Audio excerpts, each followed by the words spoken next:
I got to say something, man. I got to give you respect to a fellow hand talker. You use your hands a lot to talk. The Indians, Italians, and the Spanish, we love using our hands. So, But you know why? why is that? Because I don't think anybody can understand a word they say in English. So when I do hands, Yes. Yeah. it's almost like, Yeah. I don't know. Yeah. I like my hands. Yeah. You're painting sentences. Yeah, Let those limbs fly, baby. Chef Jose Andres is two amazing people combined. One is a humanitarian who co-founded World Central Kitchen and fed millions of people around the world. And the other is a world-famous chef with 2 Michelin stars who spearheaded the small plate movement. So basically, one day Jose Andres helicoptering into a conflict zone, wading through rivers, just the realest shit imaginable, working with the most vulnerable people on planet Earth. And then the next day, he will be cooking up snail caviar for some rich asshole. It is truly wild. So I talked with Chef Jose Andres about how he reconciles these 2 parts of his life. His new book, Change the Recipe, and a question that I've struggled with as a husband, father, and just human being. How the hell do I cook an egg like a normal person? Hurry right away, no delay, stop the day. There's not a cuisine that you hate? Bad food. Okay, got it. It's only 2 types of cooking: the good and There's the good bad. and bad. Okay, got it. I mean, and British chefs putting chorizo into paella, that's bad too. No, that's very bad. That's terrible. Yeah, that's horrific. I mean, Gordon Ramsay, really? No, Gordon, don't get into Don't do paella. that. Yeah. I don't mess with your fish and chips, Yeah. It's like, Yeah. Why is that merging? thank you. Yeah, I don't know. I don't know. I'm going to start with a very difficult question, and I know your team is here, and I don't want to get you nervous. But this is very divisive. A lot of people fight about this on the internet, and I don't know if there's a resolution here, but Chef Jose Andres, please explain to me, how do you cook an egg? Oh, my God. This is very controversial. You have to be more narrow in your questions. You're too generic. I mean, how to cook the perfect egg? Okay, can you give me some guidance? Do you want me to paint the scene for me? I'll tell you the scene. Yeah, give me some extra information, ChatGPT, please. Okay, so this has been a huge point of tension in my marriage, in my marital household, the way I cook Oh my eggs. God, and you are sharing this publicly with everybody? I'm sharing this publicly. She says I cook eggs like, quote, an absolute psychopath because I constantly burn them. You burn an egg? I burn eggs, yes. An egg that is 90-something% water and you're able to burn it? You are a genius. You are not a psychopath. You are a genius. Thank you. Thank you. Yeah, Thank you keep for going. uplifting me, King. Keep going, That's yeah. okay. So what'll happen is I'm impatient, so I'll put it on medium high. I'll take out my pan, and I'll either put olive oil or butter. I'll crack 2 eggs quickly. I'll haphazardly pull out any shells. I whisk it as fast as I possibly can. I've seen stuff on the internet that add a dash of milk to make the eggs a little bit more airy. If you are from northern India, you will add milk or... Yeah, splash of milk. Okay. And I'll put it in. And I think somewhere between me pouring it in and it being on high creates dinosaur-level archaeology egg remains in the pan. Wow. That burn the eggs and then massively fuck up the pan. I need more information. The fire alarm goes on. It has gone off. But not every time. So sometimes the fire alarm. Sometimes it goes Oh off. my God, Yeah. that's bad. You need to change for a while the way you do the eggs. Go the microwave way. You have an issue with the pan, probably from your childhood. We don't know. You're gonna get 1 egg. You're gonna get a big, full spoon of mayo. You're gonna put the mayo and the egg together, which it makes a lot of sense because it's egg on egg. Yeah. Plus the oil, anyways, the oil you are putting on the pan. And you're gonna whisk a little bit salt. Okay. You're gonna get a little glass ramekin or shallow plate. Yeah. You're gonna put the egg right there. You're gonna put it in the microwave, 45 seconds to a minute and a half. And you're gonna see how that egg becomes an in-between custard, omelette, scrambled eggs, which is gonna be without a doubt the best eggs in the history of your life. Your marriage will go back to be a perfect marriage. Oh, amazing. Your wife will kiss you, and who knows what else will my happen in the God. kitchen. I think this will be a new beginning for you. You're a very interesting guy, man, because you serve both both the best and worst of humanity. What I mean by that is, one day you are, through World Central Kitchen, you are helping feed people in active war zones. And then the next day, I see you and you're doing this.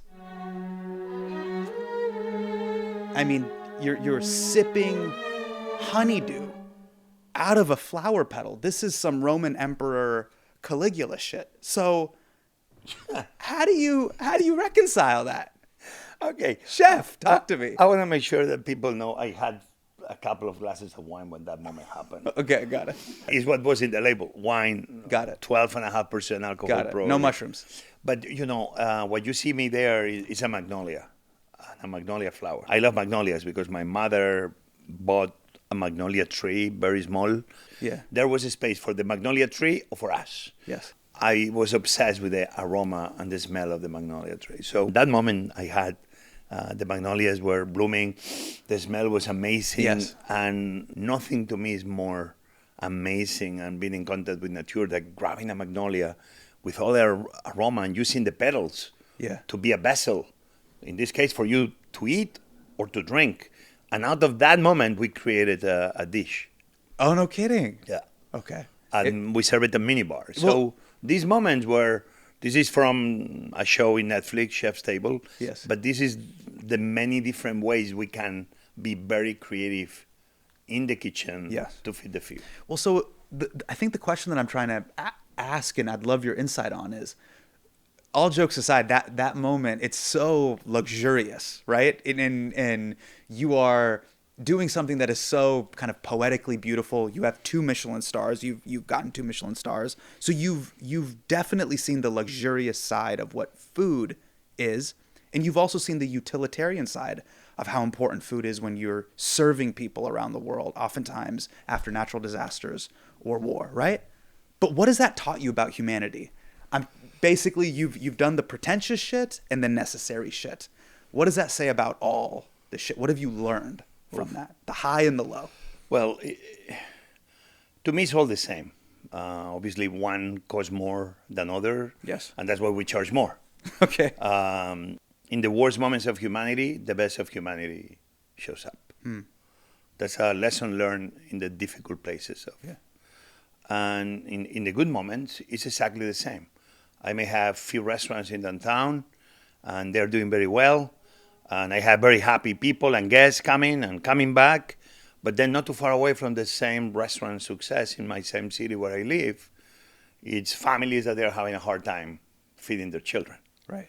In the same Yeah. place, not too far away from where I'm feeding the few.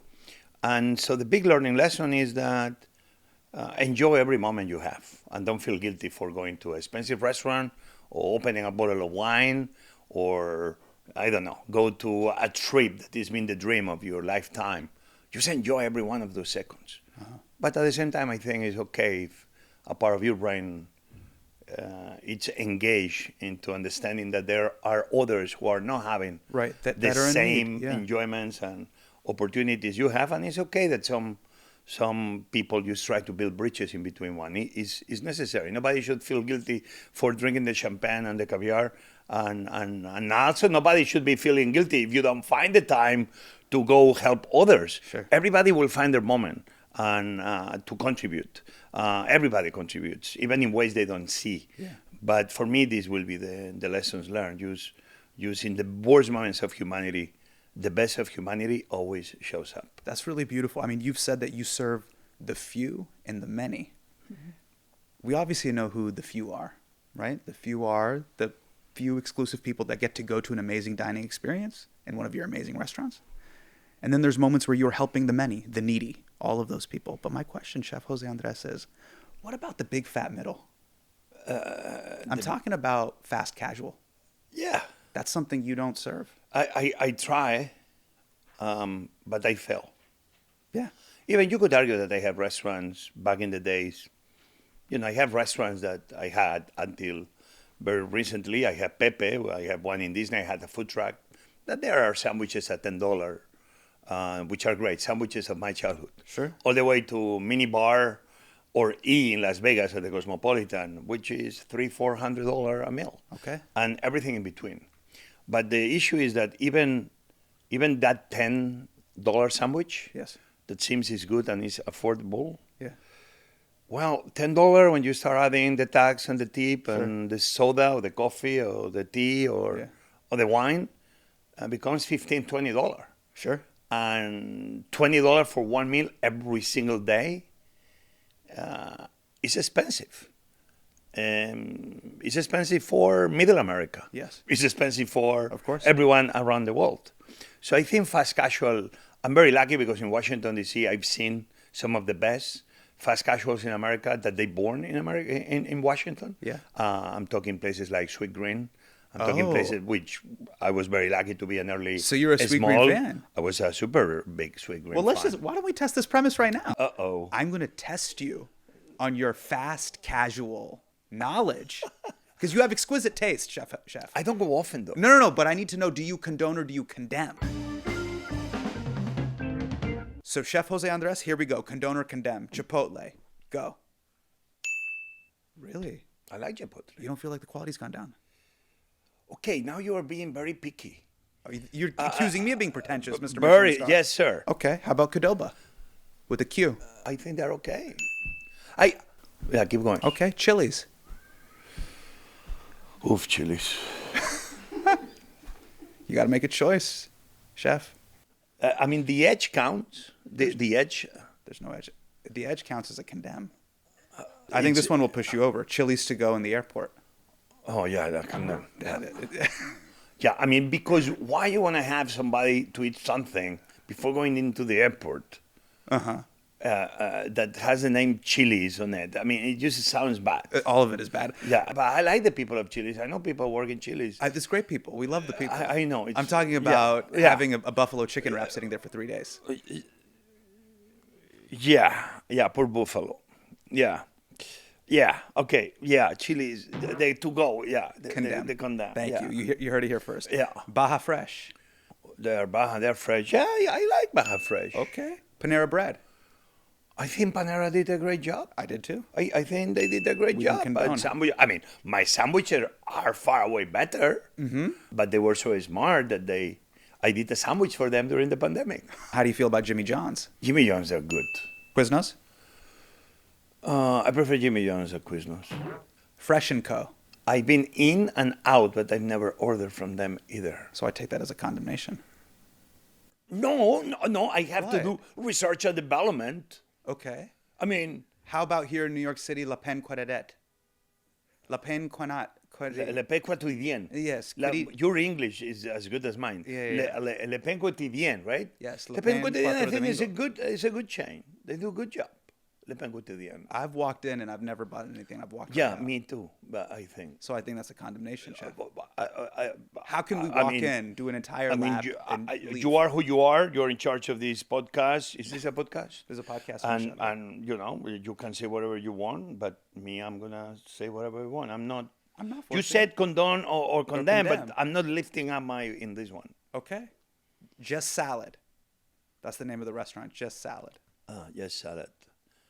I mean, a restaurant that has the name Just. Yeah. It's like, really? Really? Whoa. I mean, it's like regular coffee. Sure. You go, they charge you $8, and the coffee is regular. Excuse me, I want an excellent coffee, not a regular one. Yeah. Hey, do you want regular milk? No, I want good milk. But it's also have some confidence. Just salad? Yeah, Or just salad? Yeah, salad. There's so much more than that. Yeah, there I'm gonna condemn the name. them. The name. Just salad? I never ate, but the name condemn. Yeah. Hey, we're salad. But listen, can I tell you one thing? Tell me. I had a fast food restaurant called Okay. Beefsteak. I opened up to 10. I was even in Google. Yeah. I'm going to try again, but I fell. And many of my people said that we fell because the name of a restaurant that was all about vegetables, Yeah. the name was Beefsteak. Oh, yeah. That is a little bit misleading. Yeah, but I was trying to be Oh, you're trying to be funny. edgy. Oh, edgy. Got And it. tomatoes, beefsteak, tomatoes, and vegetables. Oh, chef, that wasn't a good idea. Oh my God, I knew it. Okay, I condemn. Beefsteak. All right, let's- Name. The food was The amazing. food was amazing. Amazing. But the We name- had lines. Um, I opened my first one in front of Sweet Green to go one-on-one competition. and how do you feel about Sweet Green, Chef Jose Andres? I condone. There we go, ladies I and love gentlemen. them. That's condone or condemn. This episode is brought to you by Kolkata Chai. Gentler caffeine, low sugar, and bold flavor. That's the promise of chai. I'm talking about the rich, authentic flavors of masala chai, made with organically sourced tea and hand-milled spices, started by two real brothers in 2019. This chai is the real deal. If you don't believe me, this is the only chai we serve in my house. Grab the best chai in the game at kolkatachai.co. I mean, this is a perfect segue to World Central Kitchen. So my wife and I, we've been fans for years.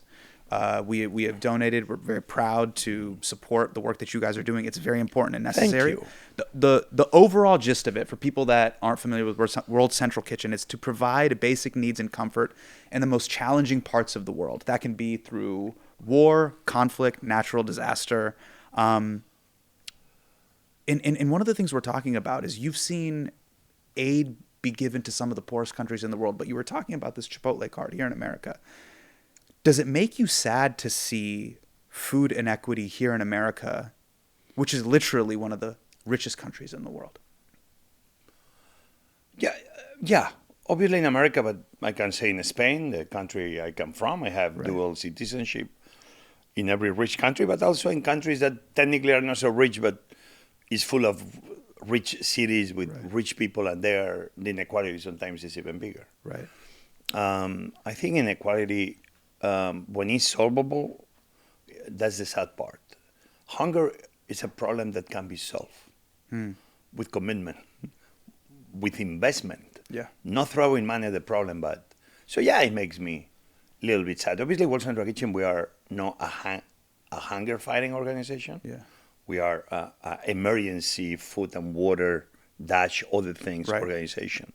But the truth is that in America, more than ever, I believe that nobody should be lacking access of food. Why? Because America exports food. Right. America right now with technology, good farming, good fishermen, good cattle ranchers, we produce more food than we need.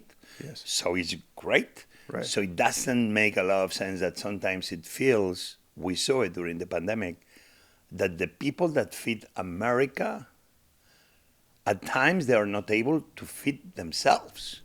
And this is a conundrum we need to solve. Right. Because we'll be in the best interest of America. And therefore, I can apply the same to every other country around the world. Do you think, especially living here in America, hunger is a policy choice?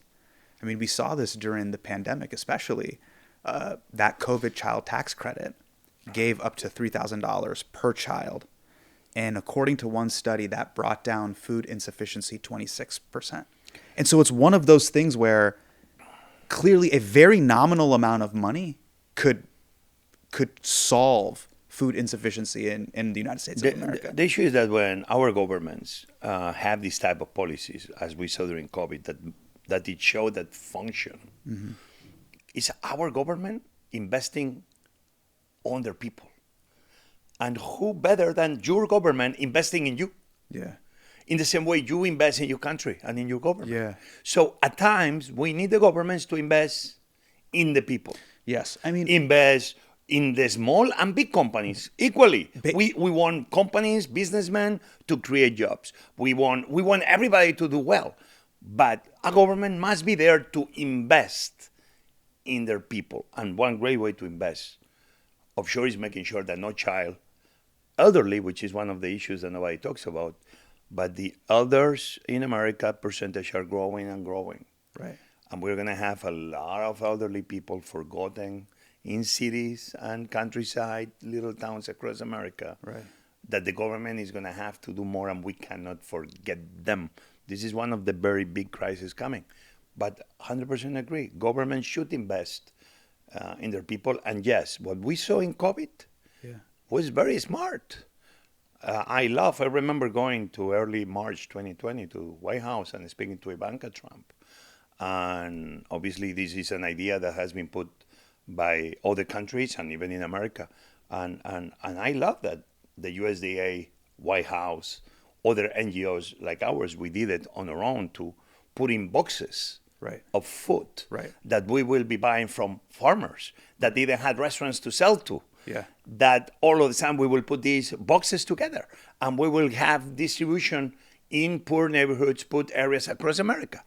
This was a short-term, smart decision and program to make sure that nobody will be going hungry in a moment like the pandemic. So you see, I love when Democrats and Republicans alike come with ideas to transform problems into solutions. Do you think it's something the public and voters want as well? Because I think if you said something like that, food should be a human right.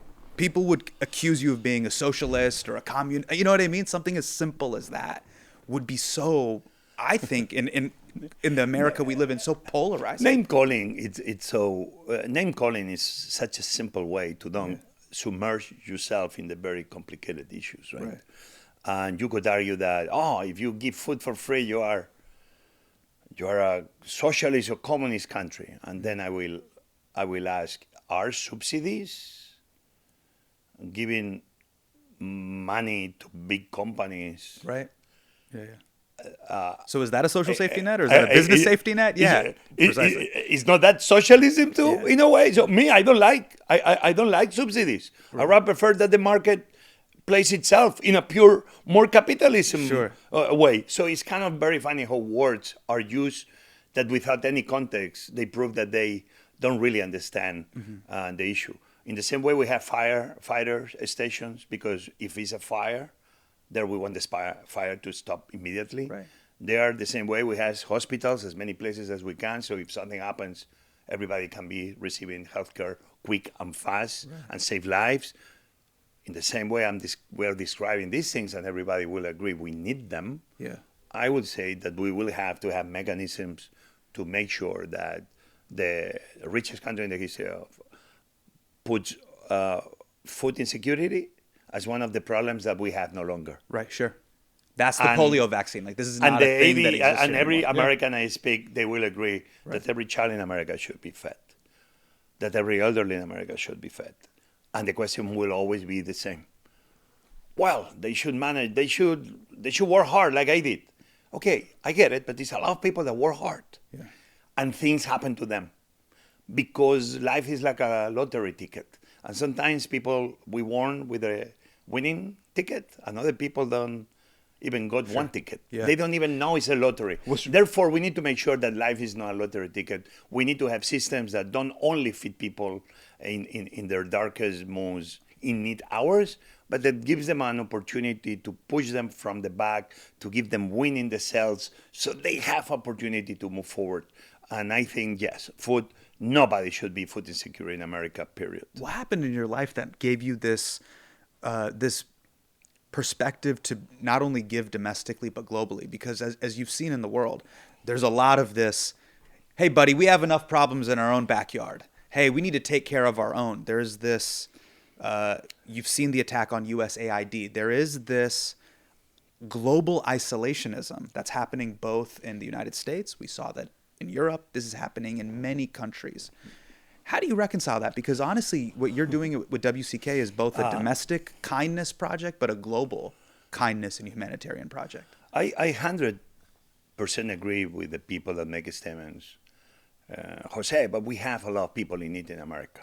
Yeah. Why America should be spending $1 to help people overseas?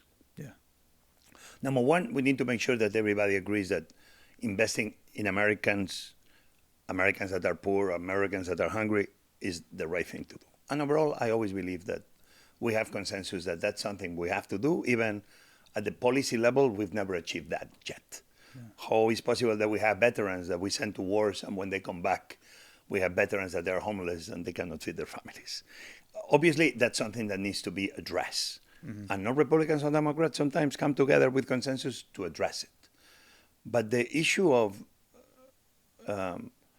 not helping others overseas when you are such a rich country is that alone is not what is going to make you come up with policies and good ideas to improve America. Because politics is always on the way. Right now, President Trump is saying America is falling apart, it's breaking down. And okay, that means a lot of things. Infrastructure.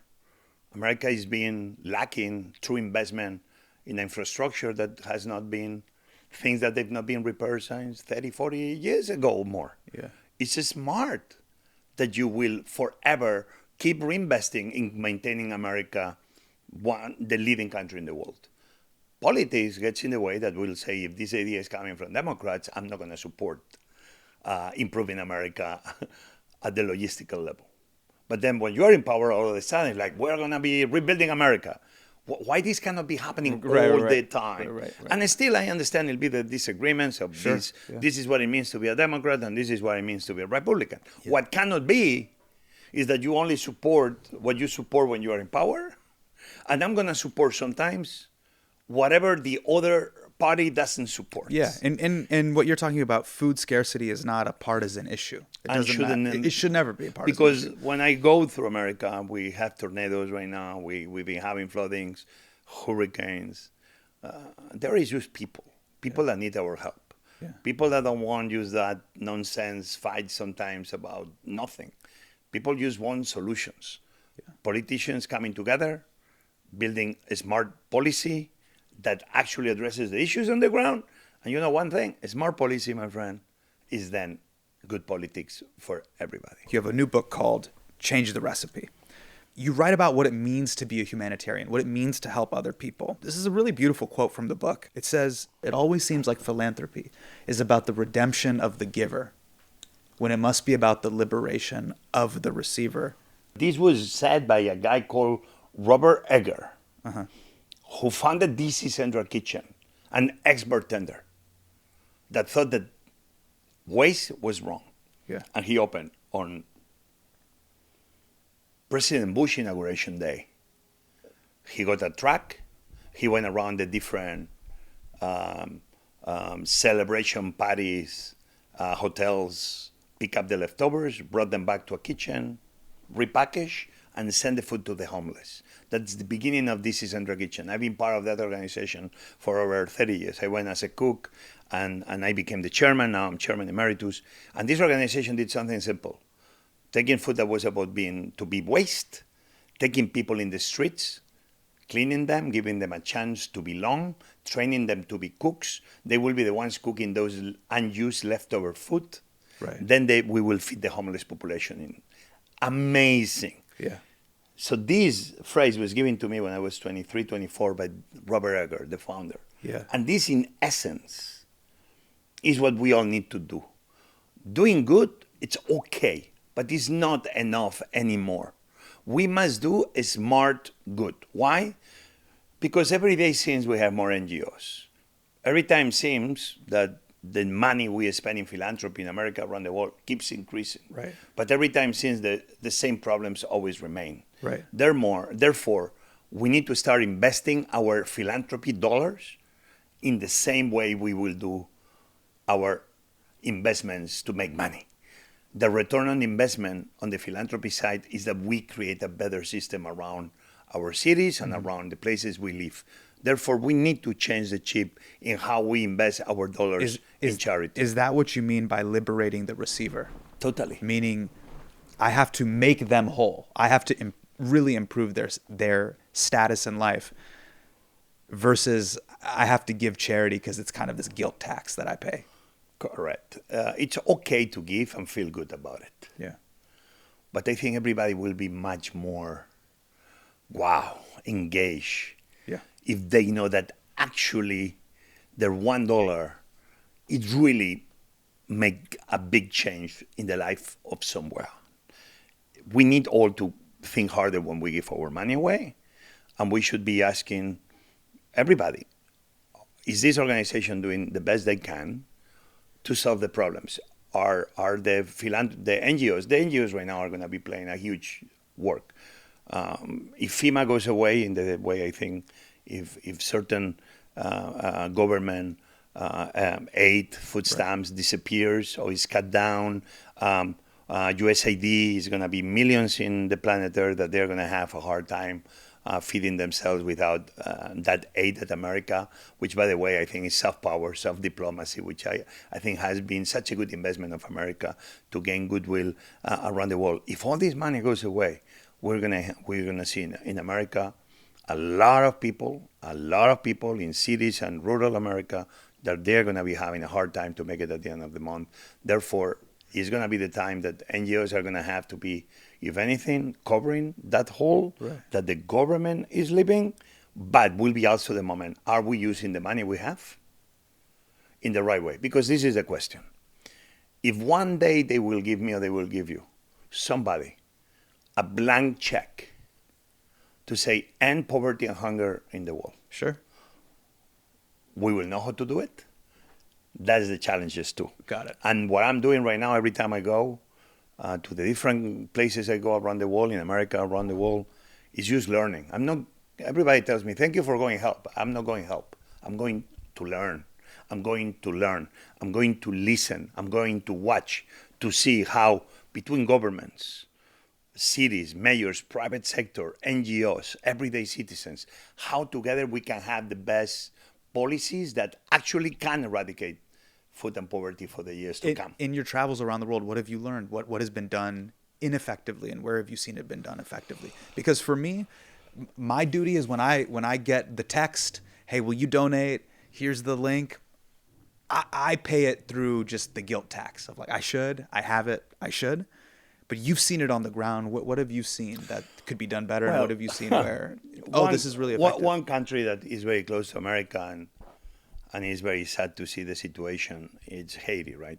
Mm-hmm. You have in the same island 2 countries, Dominican Republic, a beautiful place, beautiful country, and Haiti, which is a beautiful place and a beautiful country. But one seems is just at the bottom of the hole, and Dominican Republic is doing actually very well. They have their issues like every country, but Dominican Republic is a great country. Yeah. Same island. How we can have one country doing so well and another country doing so poorly?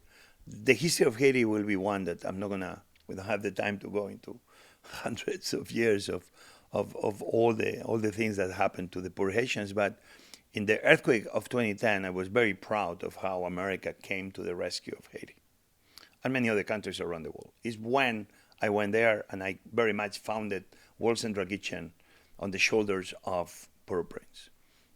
In 2010.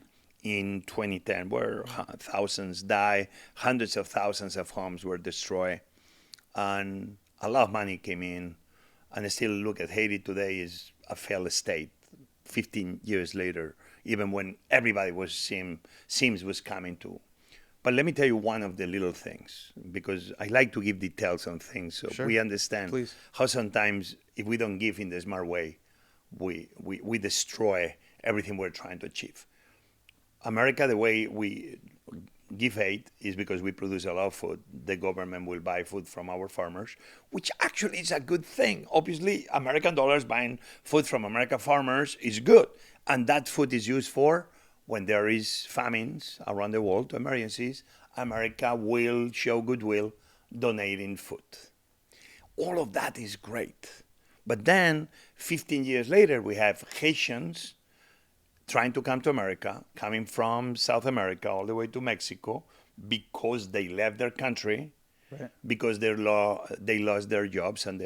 What I mean with that, if I unite the last 15 years, we gave so much food for free that we put thousands of farmers out of business because nobody was buying from the rice and food products that the own Haitian farmers were producing. Mm-hmm. In the process of doing good, sending food for free to Haiti, we collapse the farming economy of Haiti. Unknowingly, without knowing the long-term ramifications. And this keeps happening. And the issue here is like nothing is easy. Yeah. That's why bickering and finger pointing is not the way forward. Blaming, but how do we learn that still we can be helping our farmers? But maybe instead of sending food, we send know-how. We send the expertise of our farmers. And we send maybe the expertise of our machinery to make the farmers in Haiti much more productive, to make the lands of Haiti able to feed a bigger percentage and creating jobs and prosperity within Haiti. It's still you are investing money in your farmers, but instead of goods, you are sending know-how. It's a little bit of that saying, teach a man to fish. And machinery that Haiti doesn't produce. Still you are helping American economy with American taxpayer dollars. But America really is helping a country like Haiti to actually have a future of prosperity. And in the process, you will have no Haitians coming to the shores of Florida and the southern border because they are doing well in their country. Nobody wants to leave their country. When mothers leave the country with 3 children in their arms, is because they are really desperate. Right. So let's make sure we put desperation away. And we are able to invest in the future of the people with smarter ideas that actually have a chance to make those people and those lives and those countries better. Are you a religious person? Okay, when I get in the plane, do I, Yeah. how do you say that in English? The cross? Yeah, you cross. I do. Yeah. But I obviously I'm a Catholic boy. My wife is the one that takes me. Okay. I celebrate the tradition, but I celebrate also Jewish traditions. So I celebrate Muslim traditions. So I celebrate of every religion tradition because I have friends from all those religions. How do you have this? The reason why I'm asking is, how do you have this natural tendency for good? For me, as a Muslim, this is where we're similar with Catholics. That guilt is strong. So I do good because of that guilt. I know that eternal damnation is right there at the doorstep. So I'm like, okay, I better do this right. But what was that moment in your life where you felt, you're talking about working at the DC Food Kitchen, you're talking about World Central Kitchen. This is a life's work. Well, Catholic boys, we are lucky because Sunday we go, we ask for forgiveness. Yeah, this is where you guys are really lucky. Yeah, we pray 2 or 3 Padres Nuestros. Amazing. And then we are absolved. Clear your cookies and cache. Yeah. The internet browser history is Fridays clean. we're not supposed to eat meat, but in the old days the church will take some. During Lent, you're not supposed to eat meat. But you give some money to the church in the old days, and now you can eat meat. That's easy solutions to big spiritual problems. My mom was a nurse. My father was a nurse. The hospital emergency room, very, very often, every other week, some days of the week, will be the place that my brothers and I will be there waiting for my mother finish the shift or my father, and will be exchange between father and mother waiting there in the emergency entrance of the hospital.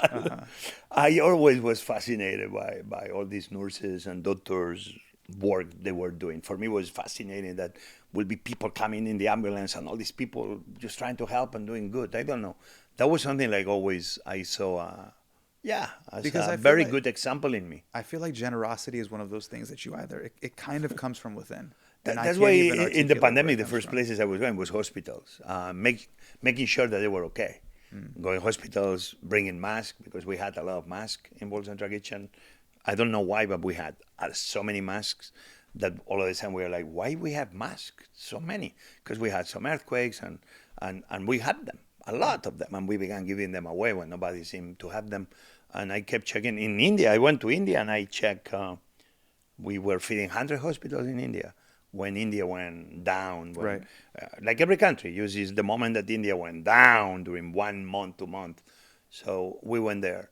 Hospitals for me, because my mom and my dad was always that place of goodness, that I don't know. I say, okay, I don't think I'm going to be a doctor or a nurse like my father or my uncle. I always knew I liked to cook. And I guess that feeding people and watching how my father and mother and friends taking care of everybody in the hospitals, I think is what got in me. Okay, we can all help. That's beautiful. I had the same experience seeing my father be very generous. Really shaped the way I look at charity and giving and all of that. The actions of all the people we have around us in our lives have a bigger impact than even the one we recognize. Sometimes it takes us many years to understand that somebody in our life had a huge influence on us, a teacher, a friend, somebody we read, something we saw on TV. And this sometimes gets deep into our brain, gets deep into our soul, deep into our heart. Yeah. And one day, like a mushroom coming out of a spore in the forest, just pops. And then we go, because that moment in life had this deep influence in us. Yeah. All of us. So what I do is people that influence me in this way early on in my life, like my mom, like my dad, and others. You have this moment at the end of the book. It's really beautiful, man. You include a eulogy to the 7 colleagues of yours that were killed in Gaza.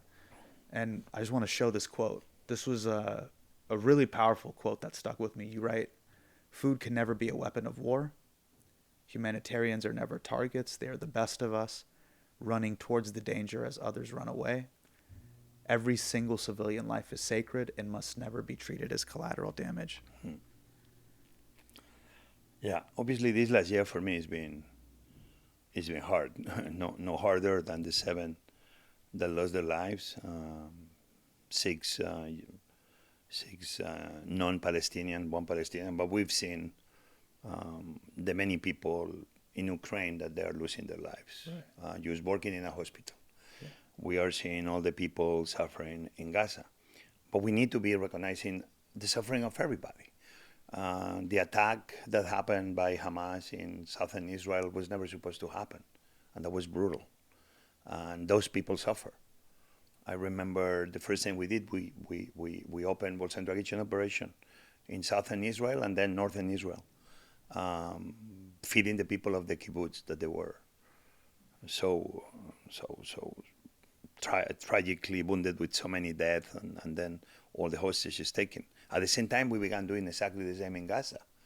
I had people that were questioning why we were in Israel, including members of World Central Kitchen. Why are we helping the people of Israel? Well, the answer was simple, because the people needed our help.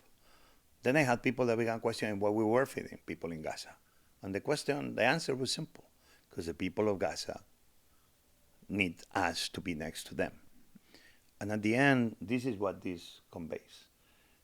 What is good for me must be good for you equally. This is not about I, the person. This is about we, the people, all the people. It's not us versus you. So the people of Israel have the right to live in peace.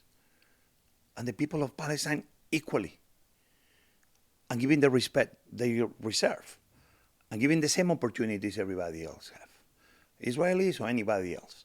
And obviously the hostages need to be released yesterday.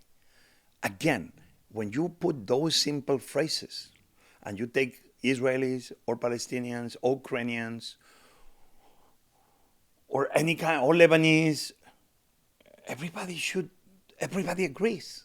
Right. Everybody should live life in peace and prosperity. Everybody should be living without fear of bombing or attacks. Everybody should be living not in fear that you will be adopted by Russian troops, children from Ukraine that they were taken, or Israelis or Palestinians be taken. Everybody should be living with hope and prosperity. And if we agree on that, why we cannot come very quickly to build longer tables, to build a better world? Yeah. The issue is that when people and politicians began, they are my enemy, there's no future with them, then is when the problem begins. But I had so many people in Israel, and I had so many people in Palestine, that they will tell me, Jose, I will love to go. Israelis tell me, I will love to go with you guys to Palestine. And Palestinians tell me, I will love to go to the kibbutz and help feed the people to show them that we have no beef with them. These were mothers, women, in real time, telling you, I want to build a better world. This is not right. Right. What they're doing to us is not right, and what we're doing to them is not right. My God, I wish those women were the ones in power. As a chef and a humanitarian, what has it been like seeing food being used as a weapon in war? Or do you see that? Do you see it that way? I see it. Obviously, the right of food and water to any civilian is, as I said here, is unnegotiable. And obviously, when that happens, in the situations that happens, in Palestine right now, our kitchens are running out of food because Israel has decided that food should not go in. I don't think that's the best way forward, because Palestine and Israelis must live sooner or later in peace and prosperity. They are supposed to be the partners of Israel in the Middle East to build a better world. So people are gonna, you like it or not, and being your partners, you cannot just leave them hungry like this is Hunger Games. When Russia did the blockade of food in the Black Sea in Ukraine, the issue was that many countries that were expecting the grain from Ukraine were going to go hungry. So the blockade of Russia, in a very way, was putting many countries around the world in need of the grain from Ukraine in a very dangerous zone, on top of Ukrainian farmers not making a living. So it's many situations that we've seen through history that, yes, the hunger, the food becomes kind of a weapon. We need to make sure that, if anything, food is what brings everybody together. Everybody should have the right to a plate of food, to live in peace, and I will never support, obviously, ever when in a way food is being used as a weapon, indirect, but a weapon. Nobody should ever go hungry. I'm going to end with something a little bit lighter. I thought this was going. No, this was. You thought this stuff was a light? more fun podcast. I mean, we started He with. used to be a comedian. He used to be a comedian. What's going on here? Now I'm here to solve. The dressed. We dressed too dark today. And look at me. Look at the way I'm sitting. I'm really serious here, and you're full man spreading here on the subway. Because I'm injured. Oh, this is an injury. Yeah. Okay. This whole time I thought this was a power move. No, a power move. What power move? I will be hitting your knees. Yeah, that was be 2 Michelin stars. I'm putting my leg up here. Okay. Sorry. Can we repeat the podcast, please? Okay. HMDK. Hasan Minhaj Doesn't Know. I'm turning to you because you know. You got a new cooking show coming out. You have 2 shows coming out. So you have a new cooking competition show called Yes Chef with your co-host. Yes Chef. Yes Chef. Can you say it in English? No, I'm joking. See Chef. Yeah. Yes Chef. Yeah. With your co-host, Martha Stewart. April 28th. April 28th. 10 p.m. 10 p.m. After The Boys. Forrest Gump. My life is Forrest Gump. Okay. What do you mean by that? No, because I didn't even want to do more TV. Okay.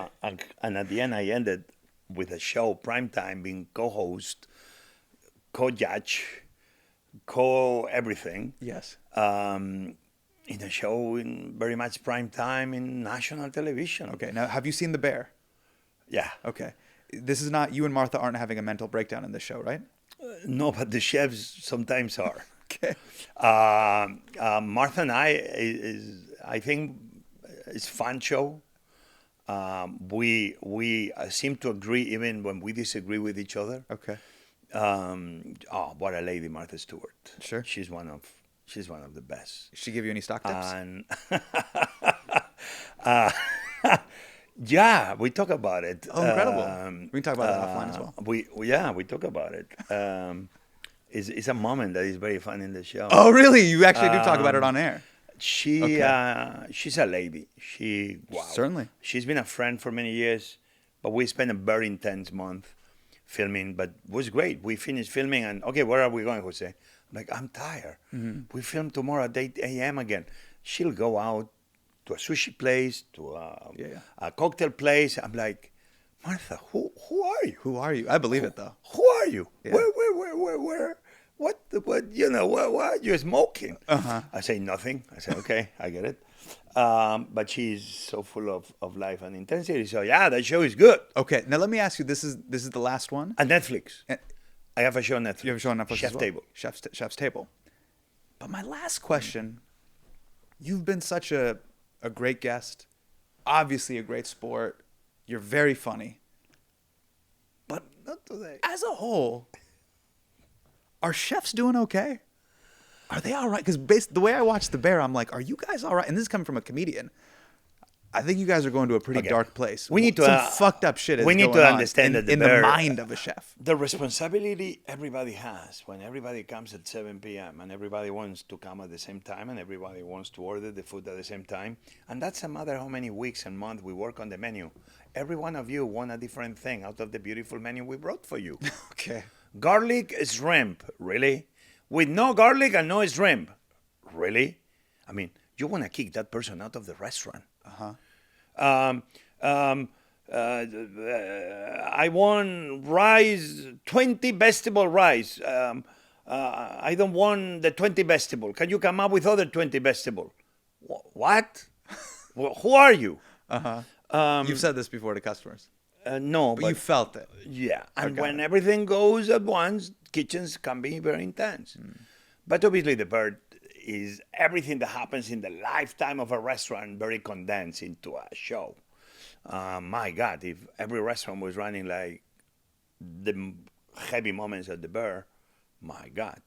But yeah, cooking has been, restaurant life has been a heavy, difficult profession. But listen, I can say the same about being a miner. Sure. You put your life at risk every day in America and around the world. It's more difficult professions, but restaurants are beautiful. The people that work in the restaurants are the best of the people.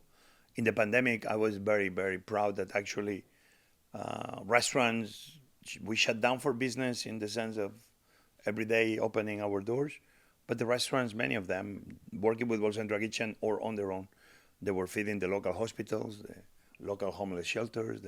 So I was very proud how my profession, in a very difficult moment, just came together to become the smarter solution at the time to take care of the short-term needs of the communities. So yeah, restaurant business, the question is this. I've been close to 40 years very soon in the restaurant business, and you ask me, if you could choose again, will you choose that same profession? And what's the answer? And the answer will be yes, totally. Has given me so much. The next place I want to cook, I would love to cook in the space station and make your omelette. Please. We'll call it your name, Yeah. in the space station. We've already made it on Earth. Is this amazing Jim Sears? Is this amazing scientist that came up with the first kitchen that you will be able to cook in the moon, in Mars, or in the space station in gravity zero? And it's a kitchen that moves at up to 14th G speed because food floats. So you need to put centrifugation forces to make sure that the food attaches to the edge of this pan, and then you cook food that is like a circle. So the omelette I made the other day is like a circle. Oh, beautiful. The cornbread is a circle with a hole in the middle. Got it. That will be the future of food. The future of food in Spain will be a beautiful circle that maybe we need to transform into a heart to say, food is love, food is future, but that's all I have to say about That's this. beautiful. Well, Chef Jose Andres, thank you for joining us. It was an honor. Thank you for having me. I can't wait to have your egg in space. Yeah, next time, yeah, you come with me. Okay. But first I need to make sure I can go. I need Sure. to get in shape. Okay, I'll be your plus one. But yeah, I want to go to the space station or to the moon Let's do it. or maybe Mars. Mars is far. Okay. Yeah. Mars is a little bit far. Yeah, the Let's start space with the moon. station will be Me and good. you, we'll go to the moon. Yeah. There we go. And I have enough fat in my body. I can last probably to, I don't know, the next. I'm not trying to die. I'm not trying to die, though. Let's live. Let's I'm live. going to go. Yeah. Okay, let's go. Until Ladies and next time. gentlemen, Jose Andres. Let's make eggs. Yes. Let's cook eggs.